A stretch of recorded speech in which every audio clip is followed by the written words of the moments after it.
안녕하세요. 저는 서울 근교에 살고 있는 40대를 바라보고 있는 여자입니다. 저는 결혼 생활을 하는 동안 큰 아픔을 여러 번 겪게 되었는데요. 처음엔 갑자기 닥쳐온 불행으로 마지막엔 이혼을 결심하게 되는 아픔을 경험하고서 이혼까지 하게 되었네요. 그러면 제가 어떻게 이혼까지 하게 되었는지 한번 들어보실래요?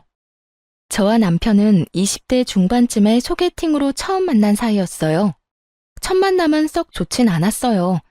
아니, 좋지 않았다기보다 서로가 서로에게 마음이 없어 큰 인상을 남기지 않았다가 더 정확하겠네요.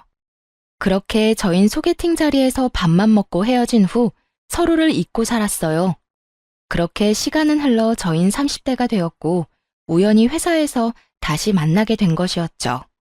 그런데 참 이상한 일이 일어났어요. 단 한 번의 만남 이후 몇 년이 지나 다시 남편을 만났는데 언제 어디에서 소개팅한 남자였는지 딱 떠오르는 것이 아니겠어요? 딱히 기억에 남을 만한 에피소드가 있었던 것도 아니었고 정말 조용한 분위기에서 밥만 먹고 헤어졌는데 말이죠. 남편 역시 저를 기억하고 있는지 회사에서 저를 보자마자 아는 척을 해오더라고요.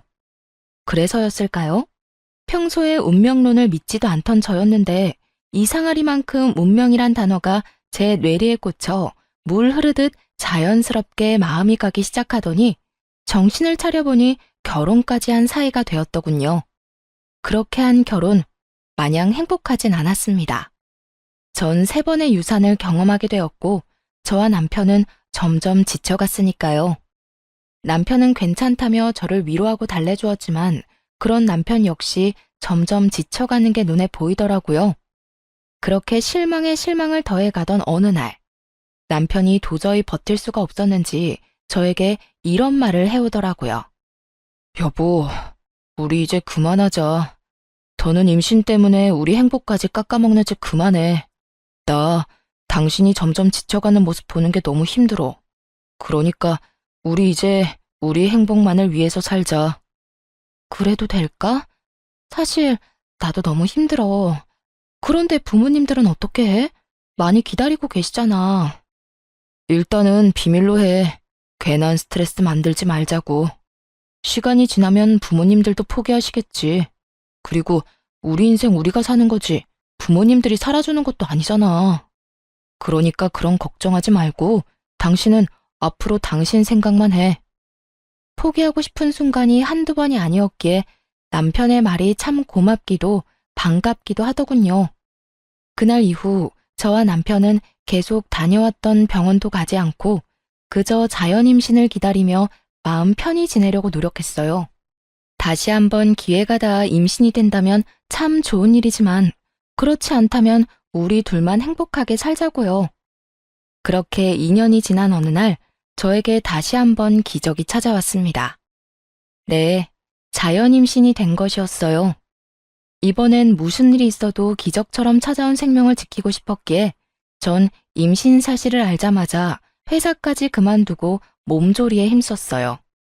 이미 3번의 아픔으로 인해 잃었을 때 허망함과 절망감에서 오는 슬픔을 누구보다 잘 알던 남편과 저는 조심 또 조심하며 지내고 있는데 문제는 다른 곳에서 일어났습니다. 그건 다름 아닌 시모의 입이었어요. 시모는 임신 사실을 알린 순간부터 계속해서 부정적인 말을 저에게 쏟아내더라고요. 어머님, 저 임신이에요. 임신? 너 이 소식 없길래 애 없이 살려나 보다 했는데 그건 아니었나 보네. 그래, 이번엔 몇 달이나 있다가 또 유산하려고 그러니? 처음엔 제 두 귀를 의심했습니다. 이게 3번 유산한 며느리한테 할 말이라고 생각하시나요? 놀랍게도 시모는 저에게 이런 말을 했고 더 놀라운 것은 그 뒤로 이어진 시모의 말들이었어요. 어머님, 그게 무슨 말씀이세요? 어떻게 그런 말씀을 하실 수가 있으세요? 뭐 틀린 말 있니? 매번 임신만 하면 뭐해? 출산을 못하는데. 말 나온 김에 물어나 보자. 도대체 뭐가 문제이길래 임신만 했다 하면 유산을 하니? 다른 집 며느리들은 몇씩 잘 만났던데. 내 친구들은 며느리한테 이제 그만 좀 낳으라고 했다 그러더라. 그럴 때마다 내가 참 할 말이 없어서. 내 아들씨가 이상이 있을 리는 없고 네 몸이 문제겠지. 그러니까 요즘 며느리 들이기 전에 건강검진 싹 시켜서 데리고 온다고 그 난리들이지. 이렇게 하자 있는 물건인 줄 꿈에도 모르고. 시모는 저를 보고 하자 있는 물건이라고 하더군요. 그 순간 마음이 얼마나 울컥하는지 정말 어른만 아니라면 욕을 한 바가지 해주고 싶은 심정이었어요. 아니, 그냥 어른이었다면 그냥 욕이라도 실컷 했을 텐데 다른 사람도 아닌 남편의 부모님이니 입에 맴도는 욕이 차마 입 밖으로 나오지 못하더라고요. 아무리 그렇다고 해도 하자 있는 인간이라니 그렇게 생각하시는 줄은 꿈에도 몰랐네요. 임신만 했다 하면 유산하는 며느리를 시어미가 어떻게 생각하는 줄 알았니? 이때껏 입 다물고 있으니 그저 널 이뻐하는 줄 알았어? 그냥 이때까진 참은 거야. 이런 시어미가 또 있는 줄 아니? 다른 시어머니들 같으면 너 연달아서 유산했을 때 진작 내쫓았을 거다. 집안 대를 끊어먹으려고 작정한 것도 아니고 아들 귀한 집에 시집와서 번번이 유산을 하니 내가 너 같은 것도 며느리라고 모시고 산다고 아주 화병이 다 나겠구나. 시모는 그동안 이 말들을 저에게 하고 싶어서 어떻게 참았을까 싶을 정도로 저에게 막말과 폭언들을 쏟아내더군요. 가만히 시모의 말을 듣고 있던 저는 결심했습니다. 저 역시 이젠 더는 참고만 있지 않겠다고요. 아, 그랬어요? 그러면 하자 있는 며느리는 어머님 화병 방지를 위해서 무사히 출산할 때까진 시댁에 발걸음도 하지 않도록 할게요. 괜히 제사 생신 명절에 시댁 가서 설치다가 또 유산이라도 하면 어머님 화병으로 쓰러지지 않겠어요? 그러면 그런 줄 아시고 전화 끊어주세요. 어머님께 좋은 말들을 너무 많이 들어서 그런지 배가 당겨서 좀 쉬어야 하겠네요. 들어가세요. 저는 전화를 끊어버렸고 제 말에 화가 머리끝까지 난 시모에게서 전화와 문자가 쉴 새 없이 왔지만 전 다 무시해버렸습니다. 그리곤 시모에게 말한 것처럼 정말 시댁의 발길을 끊어버렸고요. 저는 다시 한번 찾아온 기적 같은 아기를 지켜야 했을 뿐만 아니라 저를 하자 있는 인간이라고 그것도 제게 직접 말하는 시모와 더는 사이좋은 고부관계를 이어나가는 것이 의미 없다고 생각했기 때문이죠. 뭐 그전에도 그렇게까지 사이좋은 고부관계는 아니었지만 이 사건이 발화점이 되어버렸던 것이었죠. 그 후로도 시모는 끈질기게 연락을 해왔고 어쩌다 통화라도 되는 날이면 안부를 묻기는커녕 좋지 않은 말들로 제 신경을 긁어놓기가 일쑤였죠. 전 결국 시모의 연락을 피하기 시작했고 상황이 그렇게까지 되자 남편에게 연락해 한바탕 난리를 쳤는지 남편의 입에서도 말이 나오기 시작하더군요. 처음엔 시댁엔 발걸음도 하지 않겠다는 제 뜻을 적극적으로 지지해줬던 남편이었는데 시모의 곡소리엔 어쩔 도리가 없는 것인지 저를 설득하기 시작했어요. 시모의 생일을 며칠 앞둔 날, 남편은 다른 때보다 좀 더 간절하게 저에게 부탁을 해왔습니다. 여보, 엄마 생신 얼마 안 남은 거 알지? 제사는 그렇다 치더라도 생신은 가야 하지 않을까? 아, 당신은 내가 참석했으면 좋겠어? 어머님이 또 나한테 얼마나 모진 말을 할 줄 뻔히 알면서도 그건 내가 엄마한테 잘 말해뒀어. 당신한테 다신 그런 말 같지도 않은 말 하면 나도 영 끊어버릴 거라고. 그러니까 날 믿고 마지막이라는 생각으로 참석해주면 안 될까? 이대로 영영 영 끊고 살 수도 없을 테고 이쯤에서 못 이기는 척 참석하면 엄마도 아무 말 하지 않을 거야. 생각할 시간을 좀 줘. 당신 마음도 이해가 안 되는 건 아닌데 나도 워낙 어머님께 받은 상처가 커서 쉽사리 결정이 안 서서 그래. 이해해. 그러면 생각해보고 이야기해줘. 고민되더라고요. 남편의 말처럼 영영 연을 끊고 살 순 없다는 생각이 들긴 했으니까요. 그때까진 시댁과의 연을 영영 끊어버릴 생각은 전혀 없었기에 고민은 더욱 깊어만 갔고 깊게 고민해본 끝에 결국 참석하기로 했어요. 나 내일 어머님 생신 참석할게. 선물은 준비했어? 아직이면 내가 오늘 나가서 준비할까? 아니, 그냥 용돈 좀 드리지 뭐. 당신은 몸만 가면 돼. 당신이 참석하는 것 자체가 선물이지 뭐. 그러면 내일 저녁에 퇴근하고 데리러 가면 되는 거지? 아니야. 방향도 다른데 뭐하러. 그냥 내가 택시 타고 식당으로 갈게. 음, 정말 고마워. 어린아이처럼 좋아하는 남편의 모습을 보니 마음을 돌려먹길 잘했단 생각이 들더군요. 그래서 전 이왕 참석하기로 한 거 시모가 무슨 말을 하든지 간에 한 귀로 듣고 한 귀로 흘려보내기로 했습니다. 남편이 막아주겠다고 했지만 제가 아는 시모는 남편이 막는다고 한들 막힐 사람이 아니었으니까요. 그렇게 다음날 전 저녁 시간에 맞춰 준비를 하고 집을 나섰어요. 어떻게 먹은 마음인데 저는 그날 결국 시모의 생일 자리에 참석하지 못했습니다. 교통사고가 나버렸거든요. 상대방 운전자가 막무가내 끼어들기식의 거친 운전이 원인이 된 교통사고였습니다. 사고는 꽤 크게 났고 천만다행으로 몸은 다치지 않았지만 많이 놀란 탓인지 배가 뭉치며 아파져 왔고 저는 급하게 병원으로 이송되었어요. 저는 바로 남편에게 전화를 걸었고 남편은 금방 오겠다고 하더군요. 여보, 나 가는 길에 교통사고가 났어.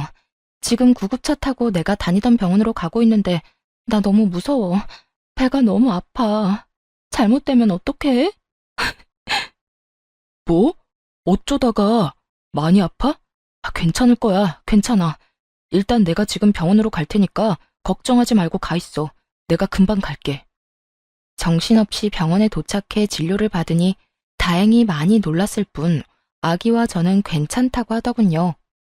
일단 너무 놀란 것 같으니 수액을 맞으며 진정도 할 겸 한숨 푹 자라고 하더군요. 저는 알겠다고 했고 혹시 모르니 입원을 해서 며칠 지켜보기로 했어요.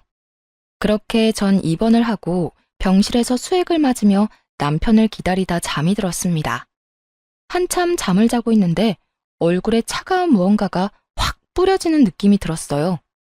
전 화들짝 놀라 일어났고 그곳엔 얼굴까지 붉히며 씩씩거리는 시모와 그런 시모를 뜯어말리는 남편이 있더군요. 엄마, 갑자기 왜 그래? 왜 이 사람한테 커피를 들이붓냐고. 몰라서 물어? 이 고약한 것 좀 봐라. 시어머니 생신에 오기 싫어서 교통사고 났다고 거짓말하고 잠이나 꿀꿀 자는 꼴을 좀 보라고. 이 꼴을 보고도 내가 가만히 있으랴? 속이 부글부글 끓어서 속도 식힐 겸 차가운 걸로 샀더니 이럴 줄 알았으면 뜨거운 커피를 살 걸 그랬어. 이 고약한 것 뜨거운 맛을 보여줬어야 했는데. 시모는 제가 교통사고가 났다는 것조차도 믿지 않는 것 같더라고요. 그저 제가 시모의 생일 자리에 참석하기 싫어 거짓말을 했다고 믿어 의심치 않는 듯 했어요. 거기에다 제 연락을 받은 남편이 식사 자리에서 뛰쳐나와 버렸으니 자신의 생일을 망친 것에 화가 단단히 나 보이기도 했고요. 화가 단단히 난 시모는 수액까지 맞으며 잠든 저를 보며 꾀병이라 생각해버렸고 그대로 제 얼굴에 들고 있던 아이스 아메리카노를 확 부어버린 것이었죠. 사람이 아무리 화가 나도 해도 되는 짓이 있고 안 되는 짓이 있지. 하물며 모든 것이 자신의 오해에서 비롯된 일인데 어떻게 이딴 짓을 할 수가 있을까 싶더군요. 거기에다 홀몸도 아닌 임산부에게요. 그래서 시모에게 한마디 쏟아내고 싶은데 입이 떨어지질 않더라고요. 시모가 무서워서였냐고요? 아니요, 전혀 무섭지 않았어요.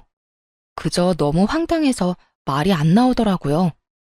남편은 저를 닦아주며 시모에게 계속 화를 내고 있었고 시모는 남편의 말을 깡그리 무시한 채 끊임없이 저에게 욕을 쏟아내고 있었습니다. 그야말로 총체적 난국인 상황이었죠. 그렇게 차마 두 눈 뜨고 볼 수 없는 상황이 이어지고 있는 와중 시모는 아무 말도 하지 않고 눈만 껌뻑이고 있는 제가 또 불만이었는지 저에게 온갖 막말을 하며 제 머리를 향해 손을 뻗어왔습니다. 남편은 시모의 손을 꽉 잡은 채 저에게서 어떻게 해서든 떨어뜨려 놓으려 애쓰고 있었어요. 결국 남편의 힘에 시모는 떨어져 나갔지만 이미 늦은 일이었습니다. 시모가 떨어짐과 동시에 배가 익숙한 느낌으로 아파져 오더라고요. 직감적으로 알았던 것 같아요. 아, 또 유산이구나 하고요. 이런 저의 예상을 뒷받침하듯 침대 시트는 젖어갔고 급하게 의료진 분들이 오셔 응급처치는 무사히 마쳤지만 전 결국 유산을 하고야 말았죠. 아기의 힘찬 태동을 느끼며 행복함에 울었던 것이 엊그제 같은데 아기가 저를 떠났다는 사실을 받아들일 수 없어 한동안 참 많이 힘들었습니다. 이런 상황에서도 사과 한마디 없는 시모의 태도에 전 더 큰 분노를 느끼고 있었죠. 남편은 그런 시모를 대신해 저에게 사과도 하고 어떻게 해서든 제 마음을 달래주려 노력했지만 그 어떤 말도 제 귀엔 들리지 않더라고요. 그렇다고 해서 남편에게 막대한다거나 막말을 하진 않았어요. 엄연히 따진다면 이 모든 일은 남편의 잘못이 아니라 시모의 잘못이기에 저의 슬픔과 분노를 M1 사람에게 풀고 싶지 않았기 때문이었죠. 이런 저도 남편에게 요구한 것은 있었습니다. 여보, 나 어머님 용서 못해. 어떻게 지켜낸 아기인데 어머님 때문에 하늘나라 보낸 거 나 살면서 두고두고 원망할 거야. 심지어 어머님 오해에서 비롯된 일들이니 난 더욱 어머님을 용서할 수 없어. 그럴 일도 없겠지만 만약 어머님이 갑자기 정신 차려서 무릎 꿇고 빈다고 해도 난 용서할 마음 없으니까 당신도 앞으론 나 설득할 생각 하지 마. 알겠어. 내가 진짜 미안하다. 내가 그날 엄마를 잘 보고 있었어야 했는데, 아니, 애초에 병원은 나 혼자 갔어야 했는데, 미안해. 아니야. 당신 입장 이해하고, 그날 병실에서도 당신이 어떻게 할 방도 없었다는 것도 이해해. 단지, 난 이제 어머님은 보고 싶지도, 어머님 목소리도 듣고 싶지 않으니까, 앞으로 어떤 이유에서든 어머님이 나한테 연락하는 일은 없었으면 좋겠어. 당신이 중간에서 그 정도는 알아서 처리해 줄 수 있지? 알겠어. 그건 걱정하지 마. 정말 미안해. 남편은 알겠다고 하며 끝까지 진심 어린 사과를 해오더라고요. 남편도 많이 속상하고 슬플 텐데 제 앞에선 그런 내색 한번 하지 못하고 고개를 숙여야만 하는 남편이 때론 안쓰럽기도 하더군요. 전 그런 남편의 마음을 편하게 해주기 위해 남편을 향해 웃어주기도 하고 때론 남편에게 의지하는 모습을 보이기도 했습니다.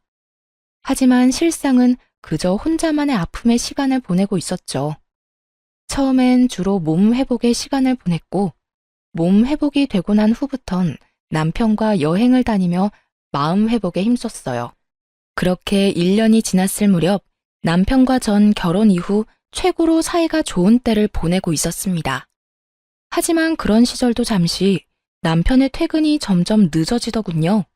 그 당시 일이 바쁜 것도 사실이었고 진급도 앞두고 있던 시기이기도 했고요. 일이 바쁘다 보니 퇴근은 늦어졌고 그렇다 보니 남편은 늘 피곤함에 찌들어 살았어요. 그런 와중에 출장도 잦아지더군요. 처음엔 같은 회사를 다녔으니 출장이야 가끔 급하게 가야 하는 일도 있다는 것을 잘 알고 있던 터라 대수롭지 않게 여겼지만 그런 일이 잦아지니 아무래도 의심스러운 마음을 지울 수가 없는 상황이었어요. 그래서 전 혹시나 하는 마음에 회사를 다닐 때 친하게 지내던 동료에게 연락을 해 은근히 떠보았고 그 결과 남편의 출장이 잦아진 것이 맞다고 하더라고요. 하지만 확인을 했음에도 불구하고 불안한 예감은 쉽사리 사라지지 않았고 그 불길한 예감이 맞았다는 사실을 알게 된 건 얼마 지나지 않은 어느 날이었습니다. 그날도 갑자기 집으로 돌아온 남편이 숨쉬듯 자연스럽게 출장을 이야기를 꺼내더군요. 여보, 나 또 출장 가. 이번엔 좀 길게 갈 것 같아. 한 일주일 정도? 일주일이나? 요즘 회사에 무슨 일 있어? 무슨 출장을 이렇게나 자주 가? 무슨 일은 그냥 급하게 처리해야 하는 일들이 많아서 그래. 가서 일정 빨리 마무리하면 더 짧아질 순 있겠지만 스케줄상 아마 일주일 채워야 될 것 같긴 해. 그러니까 당신도 마음 편히 일주일이라고 생각하고 있어. 알겠어. 가서 술 너무 많이 먹지 말고 끼니 꼭 챙겨 먹고. 알겠지? 남편은 얼마나 신이 났는지 짐가방을 싸 집을 나서며 콧노래까지 부르더군요. 그 모습에 저는 이상함을 넘어 수상하다는 생각을 강하게 했고 바로 흥신소에 의뢰해 남편의 뒷조사를 하기로 했습니다. 사실 당장이라도 제가 직접 남편의 뒤를 쫓고 싶은 마음이 굴뚝이긴 했지만 그럴 순 없는 노릇이었어요. 혹여 제가 뒤를 쫓다 들키기라도 하는 날엔 남편이 절 어떻게 생각하게 될지 상상만으로도 끔찍한 지경이었기 때문이었죠. 그렇다고 해서 이런 찝찝한 기분으로 계속 살 순 없는 노릇이었기에 의뢰를 했던 것인데 며칠 뒤 흥신소에서 알려준 사실은 충격적이었습니다. 우선 남편분이 외도를 저지르고 있던 것이 맞더라고요. 예상하셨던 대로 이번엔 출장이 아닌 여행이더라고요. 그런데 좀 특이한 게 동행하신 분이 또 계세요. 그건 아무래도 직접 보시는 게 나으실 것 같아 따로 묶어서 보내드릴 테니 확인해 보세요. 아직 며칠 남았으니 더 지켜보다 특별한 일 있으면 다시 연락드리겠습니다. 전화를 끊고 받은 사진들과 정보들은 정말 제 입이 떡 벌어지기에 부족함이 없더군요. 상간녀는 남편의 회사에 다니고 있는 20대 여자로 회사 사장 조카라고 하더군요.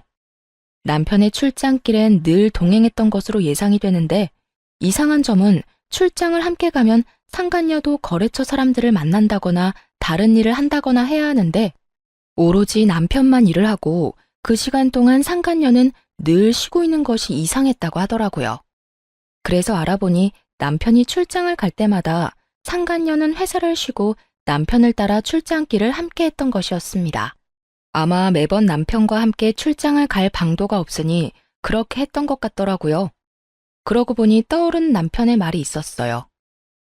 이번에 우리 부서에 낙하산 들어왔어. 낙하산? 웬 낙하산?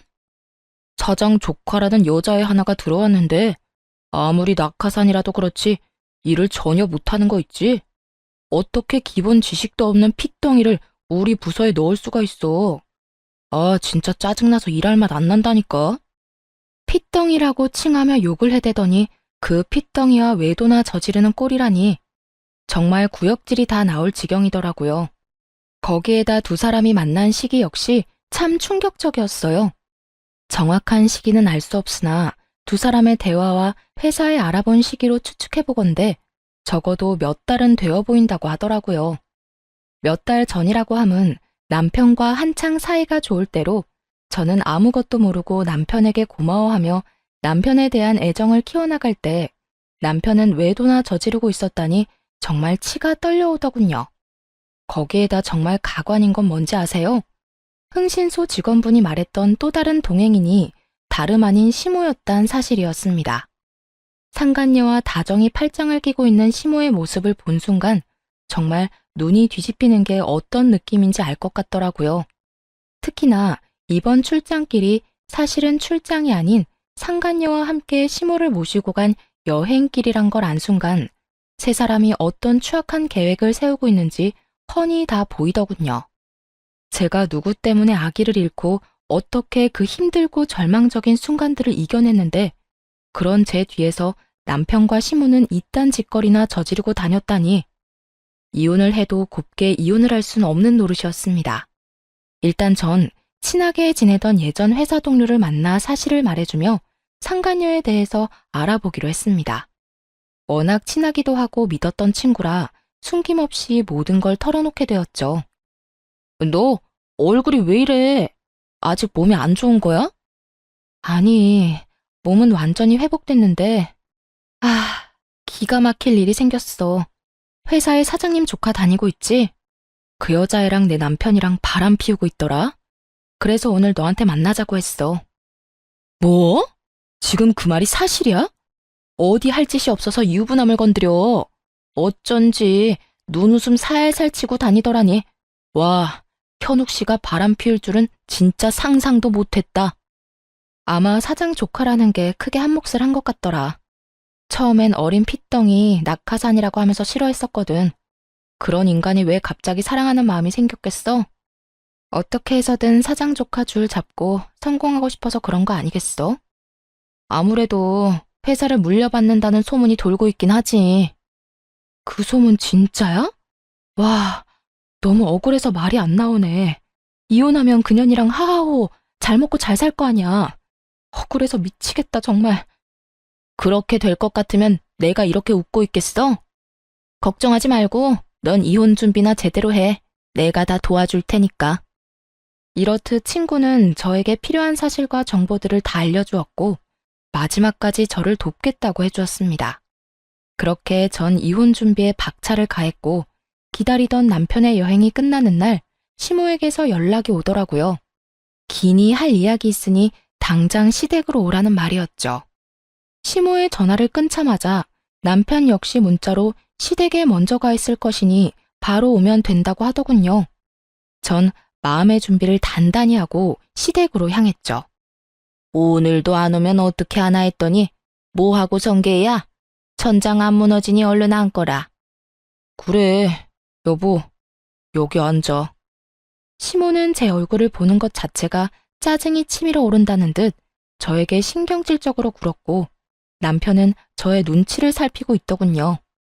저는 거실에 자리를 잡고 앉았고 제가 앉음과 동시에 남편과 시모가 준비한 말을 꺼내기 시작하더군요. 여보, 미안해. 내가 정말 당신한테 이러면 안 되는데 나 이제 당신 사랑 안 해. 우리 이혼하자. 그래, 나도 너 같은 며느리 더는 우리 집 가족으로 둘 생각 없다. 애를 못 낳으면 시댁에 자락이라도 하든가. 이건 뭐 며느리를 들인 건지 상전을 모신 건지. 이 와중에 위자료를 주기 싫어 애쓰는 두 사람의 모습을 보니 정말 화가 치솟더라고요. 거기에다 아기를 못 낳게 만든 사람이 누군데 저딴 말을 짓거릴 수가 있는 것인지 이해도 되지 않았고요. 애를 못 낳긴 했죠. 어머님 때문에요. 어머님이 그날 저한테 욕하면서 머리채만 잡지 않았더라도 지금쯤 우리 아기 걸음마 떼고 엄마 하면서 제 품에 안겨 있을 거예요. 이게 다 누구 때문인데 감히 그딴 말씀을 하세요? 아니, 얘가 생사람 잡네. 그게 어떻게 나 때문이니? 말은 똑바로 하려무나. 그렇게 떨어질 애였으면 어떻게 해서든 떨어졌을 게다. 네가 몸 관리 잘못해서 떨어져 버린 애를 왜 탓으로 돌리고 있는 게야? 그렇지 않아도 교통사고 나서 놀란 상태에서 다른 사람도 아니고 시어머니란 사람이 무식하게 잡아대는데 애가 어떻게 무사하겠어요? 어머님은 상식이란 게 없어요? 아님 양심이 없는 건가? 내 이년 말하는 꼴 좀 봐라. 하나만 봐도 열을 한다고. 네가 이때껏 날 어떻게 생각했다는 줄 알겠구나. 그러니 이날 이때껏 나한테 그딴 식으로 굴었겠지. 다 됐고 이혼하거라. 당장 여기에 도장 찍어. 시모의 이혼 강요는 점점 심해졌고 남편 놈은 그냥 구경꾼 마냥 보고만 있더라고요. 전 그런 두 사람에게 그간 모아뒀던 사진들을 던져주며 이렇게 말했습니다. 이혼? 그렇지 않아도 하려고 했어. 그런데 당신이 원하는 대로 깔끔한 이혼은 힘들 것 같은데 어쩌지? 보다시피 내가 알고 있는 게 너무나도 많아서 말이야.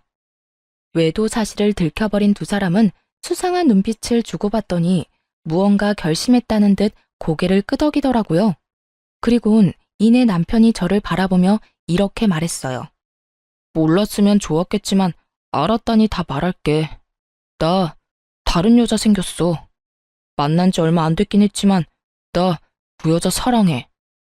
감히 제 앞에서 사랑이라고 하더라고요. 어쩌면 저렇게 뻔뻔할 수가 있는 것인지 화가 다시 한번 치밀어 올랐어요. 사랑? 내가 웃겨서 이런 상황에까지 사랑 타령이 하고 싶니? 솔직히 말해, 이 여자를 사랑하는 게 아니라 이 여자 조건을 사랑하는 거라고 말이야.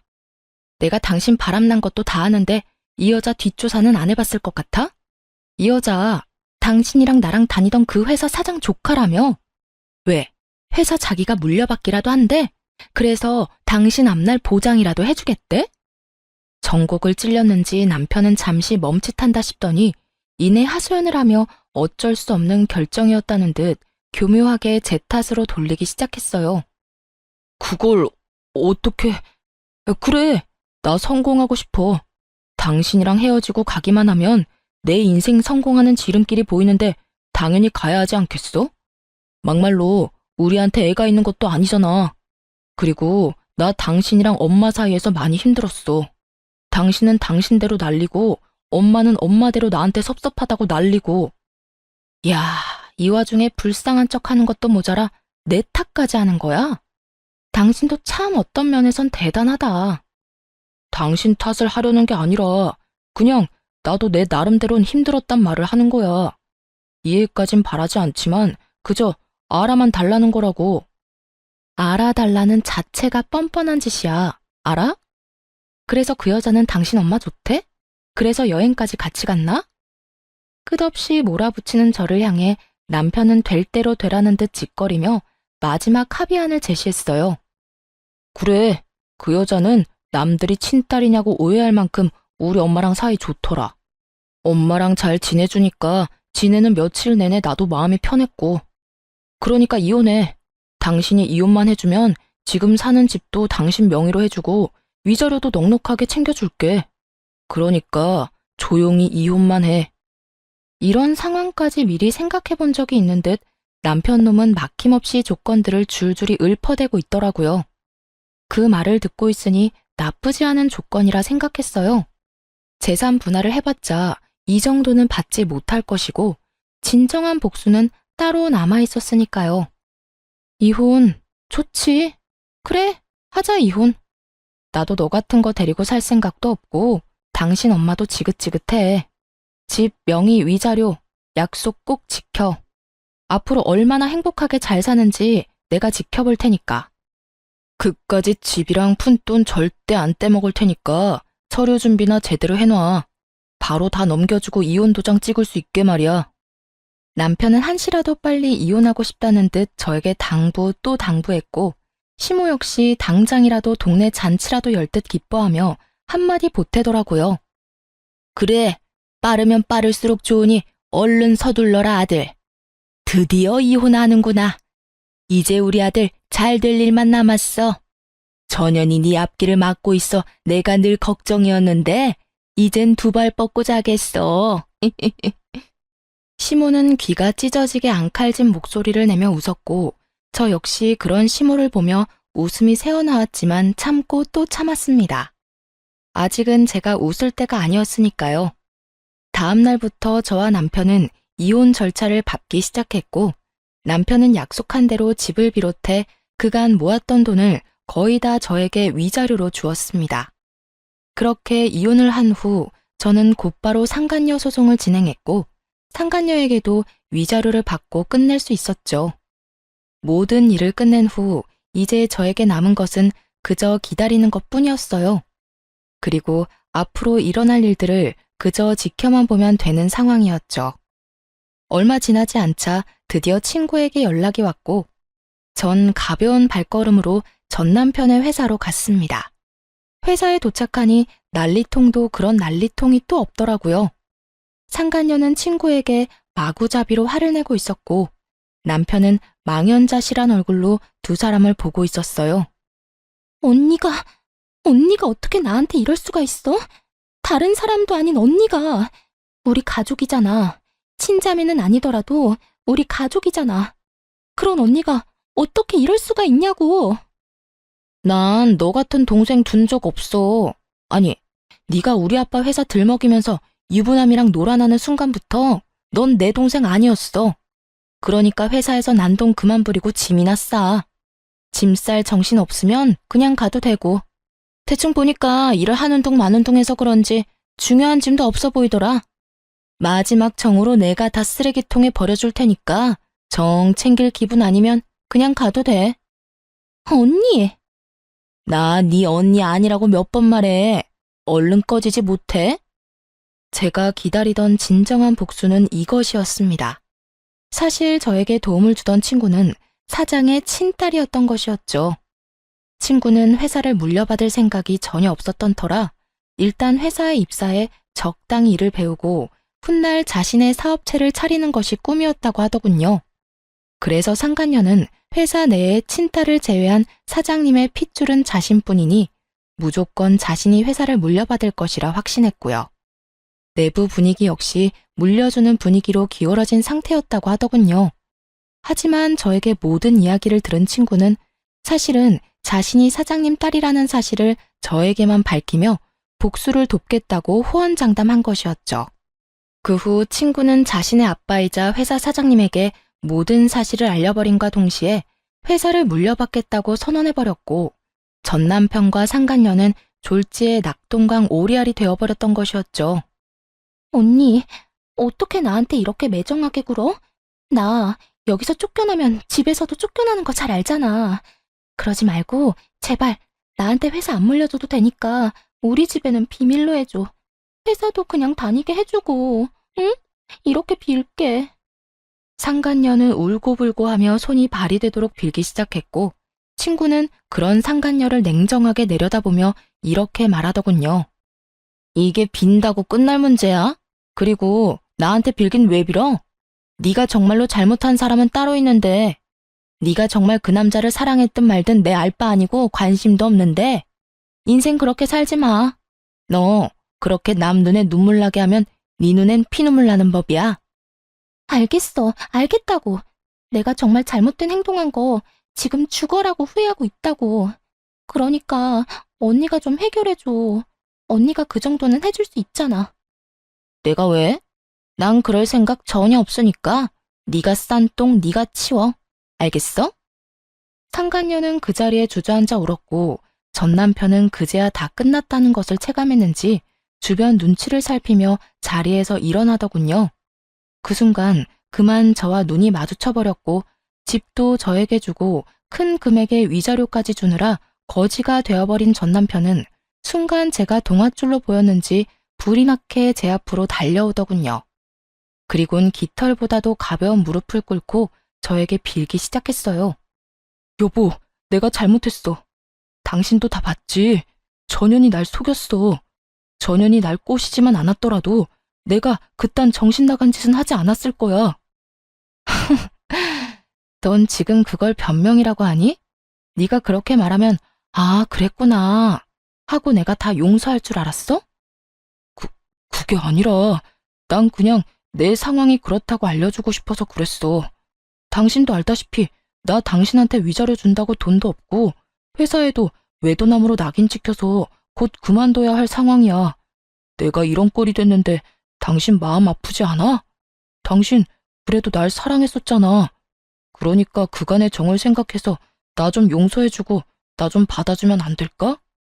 다른 여자를 사랑해서 이혼하자던 전 남편은 이제 저에게 사랑 타령과 더불어 그간의 정을 호소하며 용서를 구하더라고요. 진심이라곤 티끌만큼도 들어가지 않은 용서를 말이죠. 내가 받아줄 것 같아? 용서가 될 것 같냐고. 당신, 나 마지막으로 유산하고 나랑 여행 다니고 하면서 몰래 저 여자랑 연락하고 다녔지? 난 그때 하루하루가 지옥 같았다가 행복했다가 그런 감정을 가지는 내 자신이 죄스러웠는데 넌 행복했니? 젊은 여자애가 심지어 회사까지 물려받게 될 여자애가 유부남인 너 쫓아다니니까 행복했어? 네 새끼를 네 엄마 손에 잃은 나는 하루에도 몇 번씩 대성통곡을 하는데 넌 행복했냐고. 절규에 가까운 제 말을 들은 전 남편은 마지막 눈물까지 짜내며 저에게 매달리더군요. 내가 정말로 면목이 없는 상황인 거 다 알아. 내가 죽일 놈인 거 다 안다고. 당신한테 내가 죄인인 것도 잘 알고 그러니까 내가 앞으로 잘한다잖아. 당신이 용서해주고 나 받아주기만 하면 내가 앞으로 살면서 다 갚을게. 당신한테 상처 주고 당신이 울었던 만큼 내가 다 갚으면서 살게. 제발 내가 그렇게 할 수 있게 기회를 줘. 내가 미쳤니? 너한테 그런 기회를 주게? 난 절대로 당신 뜻대로 해줄 생각 없으니까 그런 말도 안 되는 꿈은 꾸지도 마. 끝까지 매달리던 전 남편은 갑자기 태세를 바꿔 미쳐버린 사람처럼 저에게 고함을 지르기 시작하더라고요. 그러면 돈이라도 내놔. 내가 준 위자료라도 다 내놓으라고. 뭐라고? 너 진짜 미쳤니? 그 돈 네 말대로 위자료야. 내 정신적 고통에 대한 손해배상금이라고. 그런 돈을 내가 미쳤다고 너한테 돌려주겠어? 재판 갔으면 그 돈의 절반도 못 받을 거 당신도 잘 알고 있잖아. 그래, 내가 많이 양보해서 절반만 되돌려 받을 테니까 그거라도 내놔. 얼른 내놓으라고. 참다 못한 저는 고함을 지르는 남편의 뺨을 시원하게 날려버리고 말았어요. 그제야 정신이 조금 돌아왔는지 토끼 눈을 하고 저를 보더라고요. 이제 정신이 좀 드니? 지금처럼 정신 좀 차리고 살아. 앞으로 다신 보는 일 없도록 하자. 제발 부탁이다. 그렇게 전 회사를 나와버렸어요. 뒤에서 상간녀와 남편의 고함과 함께 우는 소리가 들려와 돌아서는 저의 발걸음은 더없이 가벼웠답니다. 그 후로 전 남편과 상간녀는 당연한 수순으로 회사에서 잘렸다고 하더라고요. 상간녀는 유부남과 놀아난 것도 모자라 이혼까지 시킨 사실이 본가에 다 알려져 돈 한 푼 없이 쫓겨났다고 하고요. 더 통쾌한 건 뭔지 아세요? 친구에게 전해 들었는데 오갈 데가 없어진 상간녀가 다른 사람도 아닌 전 시댁으로 찾아갔다고 하더라고요. 그 뒤론 상상이 되죠? 성질 하나 끝내주는 전시모가 짐까지 싸들고 온 상간녀의 머리채를 잡아 흔들며 내 아들 신세 망친 나쁜 년이라며 있는 욕 없는 욕을 다 했다고 하더군요. 걔도 참 웃기지 않니? 내가 자기 편이라도 들어줄 줄 알았는지 나한테 전화해서 울고불고 하며 하소연하는데 내가 기가 막혀서 난 그런 애랑 핏줄로 엮인 사실 자체가 부끄러운 사람이라고. 그나저나 너 진짜 이혼 잘했다 싶더라. 그딴 시모 밑에서 그 세월을 어떻게 버티고 살았어? 듣기만 해도 성질 대단하다 싶던데. 어떤 면에선 전 남편한테 고맙기도 해. 그놈이 바람 피워줘서 이혼할 거라 마음먹을 수 있었으니까 말이야. 아니었으면 난 지금까지 그놈의 사랑 타령하면서 그 집에서 온갖 스트레스 다 받아가면서 살고 있었겠지. 뭐 그렇게 생각하면 그렇기도 하네. 하여튼 너 계속 쉴 거야? 우리 회사 지금 비상인 거 알지? 와서 일 좀 안 할래? 복직하란 말이야. 넌 이 전 남편 일 집에서 도와주고 있었던 거 다 알고 있어. 그 아까운 실력 썩히지 말고 일 좀 해. 출근하는 게 좀 그러면 집에서 해도 되니까 잘 생각해봐. 아니, 생각하지 말고 그냥 무조건 해줘. 복수를 도와준 것만으로도 참 고마운데 이렇듯 친구는 제 앞날까지 도와주더라고요. 경력 단절인 제가 취업이 힘든 건 당연한 현실이었고 그렇다고 가게를 차릴 성격도 못 되는 걸 잘 아는 친구의 배려였죠. 전 친구에게 다시 한번 도움을 받기로 했고 그 후론 외주 일을 받아 일을 하게 되었어요. 외주라고 하기엔 출퇴근하는 직원과 다름없는 복지를 받는 터라 제 생활은 아주 만족스럽답니다. 특히 친구가 말했듯이 전 남편이 진행하던 일을 제가 마무리하며 그 공을 크게 인정받기도 했어요. 사실 전 남편의 일을 집에서 제가 도왔던 터라 크게 힘들진 않았는데 생각보다 더 큰 보상을 받게 되어 민망할 때도 있긴 하답니다. 전 여전히 만나는 사람 없이 혼자만의 삶을 만족하며 지내고 있습니다.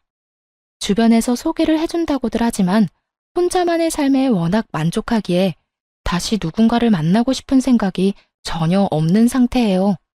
정확히는 내가 아닌 다른 사람에게 맞춰 사는 것도 싫고 내 감정보다 상대방의 감정에 더 신경을 쓰는 삶을 더는 살고 싶지 않다는 표현이 정확하겠네요. 앞으로도 전 가고 싶은 곳엔 언제든지 훌쩍 떠나는 여행을 즐기고 하고 싶은 일은 마음껏 하며 만나고 싶은 사람은 눈치를 보지 않고 만나는 인생을 즐겨보려고 합니다. 이로써 제 사연은 끝이 났네요. 어떠셨나요? 다들 욕들 좀 하셨나요? 전 사연을 들으며 울기도 많이 울지만 빨리 이혼하지 왜 참고만 있냐고 욕을 할 때도 많거든요. 저 역시 그 상황에 이혼은 하지 못하고 끝까지 남편과 살았던 경험이 있음에도 불구하고요. 사실 마지막 유산을 하고 난 후 이혼을 생각하지 않은 것은 아니었어요. 전 남편은 아무 잘못도 하지 않았다고 하지만 그런 전 남편과 함께 살다 보면 제가 아무리 싫다고 하며 연을 끊고서라도 언젠가는 다시 만나게 될 사람이 전 시모였으니까요. 하지만 그 당시엔 전 남편에게 마음이 남았던 터라 그대로 이혼까지 하게 되면 후회가 남을 것 같더라고요. 결과적으론 더 큰 배신감을 맛보고 이혼을 하긴 했지만 그랬기에 저에겐 미련은 없습니다. 그랬기에 지금 삶이 행복하며 지금껏 느껴왔던 만족감과는 비교도 되지 않을 만큼의 만족하는 삶을 살고 있기도 하고요. 그러니 저와 비슷한 이유로 이혼을 고민하시는 모든 분들이 있으시다면 고민은 길게, 결정은 빠르고 단호하게 내리시길 바라봅니다. 더불어 저에겐 아프고 깊은 상처인 제 사연을 듣고 조금이나마 다른 사람의 결정에 도움이 되길 바라기도 하고요. 그러면 이만 저는 물러가 볼게요. 저의 긴 사연 함께 해주셔서 감사합니다. 다들 행복하세요.